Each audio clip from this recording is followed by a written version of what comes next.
ಆಕಾಶವಾಣಿ ಪ್ರದೇಶ ಸಮಾಚಾರ ಓದುತ್ತಿರುವವರು ಪ್ರತಿಭಾ ನಟರಾಜ್. ಮುಖ್ಯಾಂಶಗಳು: ಮಧ್ಯಪ್ರಾಚ್ಯ ಸಂಘರ್ಷ, ಯುದ್ಧದಿಂದ ಭಾರತಕ್ಕೆ ಅನಿರೀಕ್ಷಿತ ಸವಾಲು. ಲೋಕಸಭೆಯಲ್ಲಿ ಪ್ರಧಾನಿ ನರೇಂದ್ರ ಮೋದಿ ಹೇಳಿಕೆ.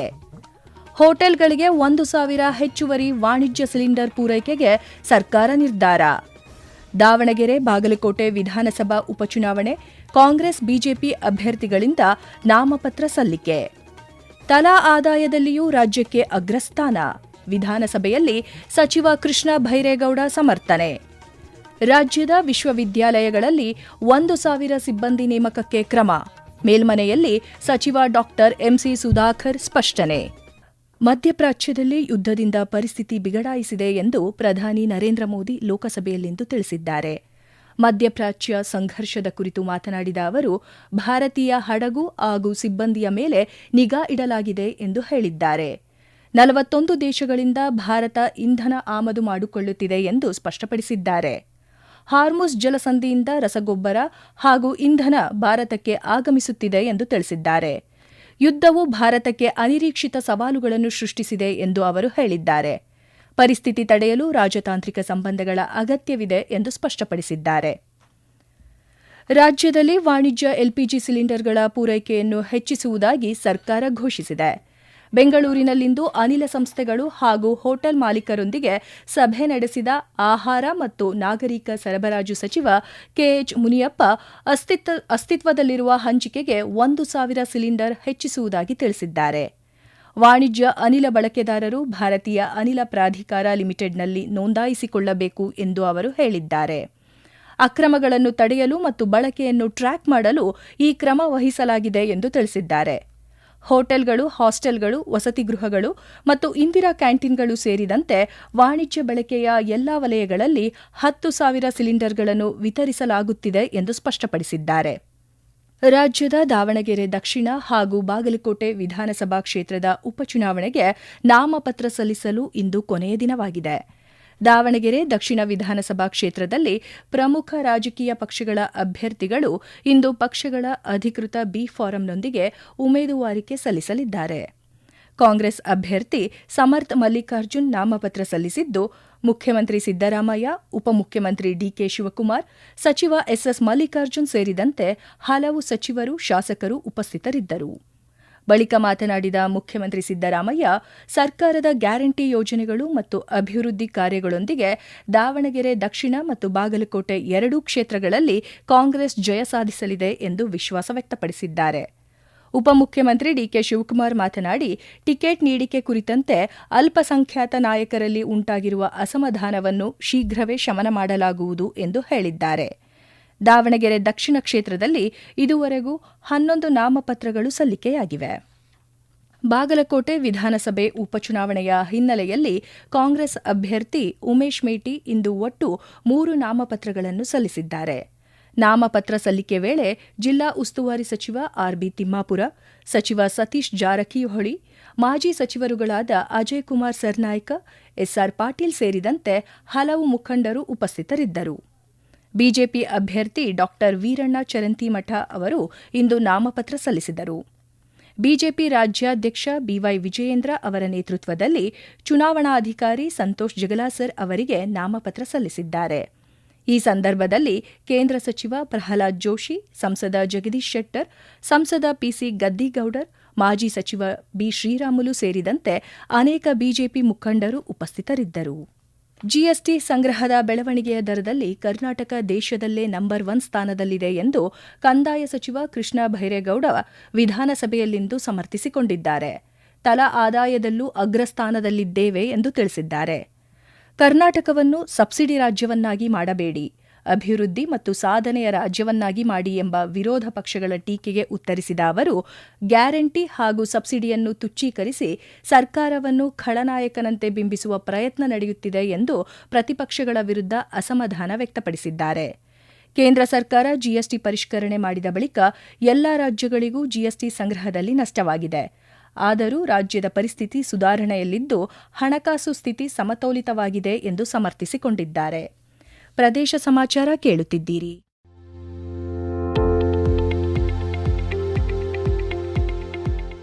ನಮ್ಮ ಎಲ್ಲ ರಾಷ್ಟ್ರೀಯ ವಾರ್ತೆಗಳು ಹಾಗೂ ಪ್ರದೇಶ ಸಮಾಚಾರ ಈಗ ಆಕಾಶವಾಣಿ ನ್ಯೂಸ್ ಕನ್ನಡ ಯೂಟ್ಯೂಬ್ ಚಾನೆಲ್ನಲ್ಲಿ ಲಭ್ಯ. ನಮ್ಮ ಎಕ್ಸ್ ಖಾತೆ ಮತ್ತು ಇನ್ಸ್ಟಾಗ್ರಾಂ ಖಾತೆ ಆಕಾಶವಾಣಿ ನ್ಯೂಸ್ ಕನ್ನಡ.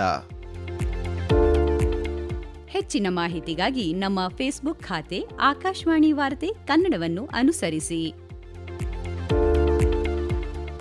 ಮಾಹಿತಿಗಳ ಹೂರಣ, ವಾರದ ಕಾರ್ಯಕ್ರಮ, ಪ್ರಚಲಿತ ವಿದ್ಯಮಾನ ಪ್ರತಿ ಬುಧವಾರ ರಾತ್ರಿ 9:15 ಉನ್ನತ ಶಿಕ್ಷಣ ಇಲಾಖೆಯ 32 ಸಾರ್ವಜನಿಕ ವಿಶ್ವವಿದ್ಯಾನಿಲಯಗಳಲ್ಲಿ 1,000 ಸಿಬ್ಬಂದಿಯ ನೇಮಕಕ್ಕೆ ಕ್ರಮ ಕೈಗೊಳ್ಳಲಾಗಿದೆ ಎಂದು ಉನ್ನತ ಶಿಕ್ಷಣ ಸಚಿವ ಡಾ ಎಂಸಿ ಸುಧಾಕರ್ ಮೇಲ್ಮನೆಯಲ್ಲಿ ತಿಳಿಸಿದ್ದಾರೆ. ಪ್ರಶ್ನೋತ್ತರ ವೇಳೆಯಲ್ಲಿ ಕಾಂಗ್ರೆಸ್ನ ಸದಸ್ಯ ಡಿಟಿ ಶ್ರೀನಿವಾಸ್ ಅವರ ಪ್ರಶ್ನೆಗೆ ಉತ್ತರ ನೀಡಿದ ಸಚಿವರು, ಉಳಿದ 3,000 ಹುದ್ದೆಗಳನ್ನು ಹಂತ ಹಂತವಾಗಿ ಭರ್ತಿ ಮಾಡಲಾಗುವುದು ಎಂದು ಹೇಳಿದ್ದಾರೆ. ವಿಶ್ವವಿದ್ಯಾನಿಲಯಗಳಿಗೆ ಸಿಂಡಿಕೇಟ್ ಸದಸ್ಯರುಗಳನ್ನು ನೇಮಕ ಮಾಡಲು ಕರ್ನಾಟಕ ರಾಜ್ಯ ವಿಶ್ವವಿದ್ಯಾನಿಲಯಗಳ ಅಧಿನಿಯಮದಡಿ ರಾಜ್ಯ ಸರ್ಕಾರದಿಂದ ನೇಮಕ ಮಾಡಲಾಗುತ್ತದೆ ಎಂದು ಸದನಕ್ಕೆ ತಿಳಿಸಿದ್ದಾರೆ. ರಾಜ್ಯದ ಕರಾವಳಿ ಜಿಲ್ಲೆಗಳಾದ ಉತ್ತರ ಕನ್ನಡ, ಉಡುಪಿ ಮತ್ತು ದಕ್ಷಿಣ ಕನ್ನಡ ಜಿಲ್ಲೆಗಳಲ್ಲಿನ ಪ್ರವಾಸಿ ತಾಣಗಳು ರಾಜ್ಯದ ಪ್ರವಾಸೋದ್ಯಮ ಅಭಿವೃದ್ಧಿಗೆ ಹೆಚ್ಚಿನ ಬಲ ತುಂಬಿವೆ ಎಂದು ಪ್ರವಾಸೋದ್ಯಮ ಸಚಿವ ಎಚ್.ಕೆ. ಪಾಟೀಲ್ ತಿಳಿಸಿದ್ದಾರೆ.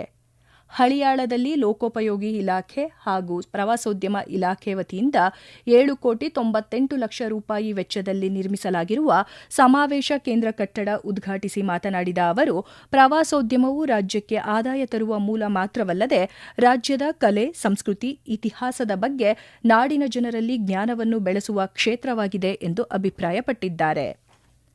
ರಾಜ್ಯದ 31 ಜಿಲ್ಲೆಗಳು ಎನ್ಎಸ್ಎಸ್ ಹಾಗೂ ಶಿಕ್ಷಣ ಸಂಸ್ಥೆಗಳ ಸಹಯೋಗದೊಂದಿಗೆ ರಾಜ್ಯ ಮಟ್ಟದ ವಿಕಸಿತ ಭಾರತ ಯುವ ಸಂಸತ್ತು 2026 ಆಯೋಜಿಸಲಾಗಿದೆ. ಪ್ರತಿ ಜಿಲ್ಲೆಯ ಅಗ್ರ 5 ವಿಜೇತರು ರಾಜ್ಯ ಮಟ್ಟದ ಸ್ಪರ್ಧೆಯಲ್ಲಿ ಭಾಗವಹಿಸಲಿದ್ದಾರೆ ಎಂದು ಮೈ ಭಾರತ್ ಕರ್ನಾಟಕ ರಾಜ್ಯ ಕಚೇರಿಯ ಸಹಾಯಕ ನಿರ್ದೇಶಕ ರಾಜೇಶ್ ಕಾರಂತ್ ತಿಳಿಸಿದ್ದಾರೆ. ಬೆಂಗಳೂರಿನಲ್ಲಿಂದು ಸುದ್ದಿಗಾರರೊಂದಿಗೆ ಮಾತನಾಡಿದ ಅವರು, ಈ ಮೂಲಕ ಪ್ರಜಾಪ್ರಭುತ್ವ ಸಂಸ್ಥೆಗಳಲ್ಲಿ ಶಿಸ್ತುಬದ್ಧ ಸಂವಾದದ ಮಹತ್ವವನ್ನು ತುಂಬಲು ಪ್ರಯತ್ನಿಸಲಾಗುತ್ತಿದೆ ಎಂದು ಹೇಳಿದ್ದಾರೆ. ಇದರಲ್ಲಿ ಫುಲ್ ಕರ್ನಾಟಕ ಸ್ಟೇಟಿಂದ 31 ಡಿಸ್ಟ್ರಿಕ್ಟಿಂದ 155 ಸೆಲೆಕ್ಟೆಡ್ ಟಾಪ್ 5 ಪಾರ್ಟಿಸಿಪೆಂಟ್ಸ್ ಇಲ್ಲಿ ಬಂದು ಕಂಪೀಟ್ ಮಾಡ್ತಾರೆ. ಅದರಲ್ಲಿ ಸೆಲೆಕ್ಟೆಡ್ ಬೆಸ್ಟ್ 3 ವಿನ್ನರ್ಸ್ ಅವರು ಡೆಲ್ಲಿಯಲ್ಲಿ ಕರ್ನಾಟಕನ ರಿಪ್ರೆಸೆಂಟ್ ಮಾಡ್ತಾರೆ. ಅದರಲ್ಲಿ ಆ 3 ಜನರಲ್ಲಿ ವಿಕಸಿತ್ ಭಾರತ್ 2047 ಅವರು ಈ ಬಜೆಟ್ನ ಅವ್ರ ವ್ಯೂಸ್ ಹಾಗೆ ಯೂಸ್ ಮಾಡಿ ಅವ್ರ ಮುಂದೆ ಹೇಗೆ ಡೆವಲಪ್ಮೆಂಟ್ ಮಾಡ್ಬೋದು ಅಂತ ಅದೊಂದು ಅವಕಾಶ ಸಿಕ್ಕಿದೆ. ಸೊ ಹಾಗಾಗಿ ಇದೊಂದು ಕರ್ನಾಟಕ ಯೂತ್ನ 3 ಯೂತ್ ಸೆಲೆಕ್ಟ್ ಆಗಿರೋರಿಗೆ ಒಳ್ಳೆ ಅವಕಾಶ ಸಿಗುತ್ತೆ. ಅಲ್ಲಿ ಡೆಲ್ಲಿಯಲ್ಲಿ ಹೋಗಿ ಅವರ ವ್ಯೂಸ್ನೆಲ್ಲ ಶೇರ್ ಮಾಡ್ತಾರೆ. ರಾಜ್ಯದೆಲ್ಲೆಡೆ ಬೇಸಿಗೆ ತೀವ್ರತೆ ಹೆಚ್ಚುತ್ತಿರುವ ಹಿನ್ನೆಲೆಯಲ್ಲಿ ಕುಡಿಯುವ ನೀರಿಗೆ ಸಮಸ್ಯೆ ಉಂಟಾಗಿದೆ. ಬೆಂಗಳೂರು ಗ್ರಾಮಾಂತರ ಜಿಲ್ಲೆಯ ಗ್ರಾಮೀಣ ಹಾಗೂ ನಗರ ಪ್ರದೇಶಗಳಲ್ಲಿ ಜಾನುವಾರುಗಳಿಗೆ ಕುಡಿಯುವ ನೀರಿನ ಸಮಸ್ಯೆ ಉಂಟಾದಲ್ಲಿ ಸಾರ್ವಜನಿಕರು ಸಹಾಯವಾಣಿ ಸಂಪರ್ಕಿಸಿ ಮಾಹಿತಿ ನೀಡಬಹುದಾಗಿದೆ ಎಂದು ಜಿಲ್ಲಾಧಿಕಾರಿ ಡಾ ಕೆಎನ್ ಅನುರಾಧ ತಿಳಿಸಿದ್ದಾರೆ. ಮಂಡ್ಯ ಜಿಲ್ಲೆಯ ವಿಶ್ವವಿಖ್ಯಾತ ಮೇಲುಕೋಟೆ ಚೆಲುವನಾರಾಯಣಸ್ವಾಮಿ ವೈರಮುಡಿ ಉತ್ಸವದ ಧಾರ್ಮಿಕ ಕಾರ್ಯಕ್ರಮಗಳು ಆರಂಭಗೊಂಡಿವೆ. 10 ದಿನಗಳ ಧಾರ್ಮಿಕ ಕಾರ್ಯಕ್ರಮಗಳು ಏಪ್ರಿಲ್ 4ರವರೆಗೆ ಜರುಗಲಿದ್ದು, ಇದೇ 28ರಂದು ವೈರಮುಡಿ ಕಿರೀಟ ಧಾರಣೆ ನಡೆಯಲಿದೆ. ವೈರಮುಡಿ ಉತ್ಸವ, ರಥೋತ್ಸವ, ಮಹಾಭಿಷೇಕಗಳಂದು ಸರ್ಕಾರಿ ರಜೆ ಇರುವ ಕಾರಣ ಈ ಬಾರಿ ಹೆಚ್ಚಿನ ಭಕ್ತರು ಆಗಮಿಸುವ ನಿರೀಕ್ಷೆ ಇದೆ. ಮಂಡ್ಯ, ಮೈಸೂರು, ಬೆಂಗಳೂರು ಸೇರಿದಂತೆ ರಾಜ್ಯದ ಪ್ರಮುಖ ಜಿಲ್ಲೆಗಳಿಂದ ಮೇಲುಕೋಟೆಗೆ ಬರಲು ಭಕ್ತರಿಗೆ ವಿಶೇಷ ಬಸ್ ಸೌಕರ್ಯ ಕಲ್ಪಿಸಲಾಗಿದೆ. ಕೊನೆಯಲ್ಲಿ ಮತ್ತೊಮ್ಮೆ ಮುಖ್ಯಾಂಶಗಳು. ಮಧ್ಯಪ್ರಾಚ್ಯ ಸಂಘರ್ಷ, ಯುದ್ಧದಿಂದ ಭಾರತಕ್ಕೆ ಅನಿರೀಕ್ಷಿತ ಸವಾಲು, ಲೋಕಸಭೆಯಲ್ಲಿ ಪ್ರಧಾನಿ ನರೇಂದ್ರ ಮೋದಿ ಹೇಳಿಕೆ.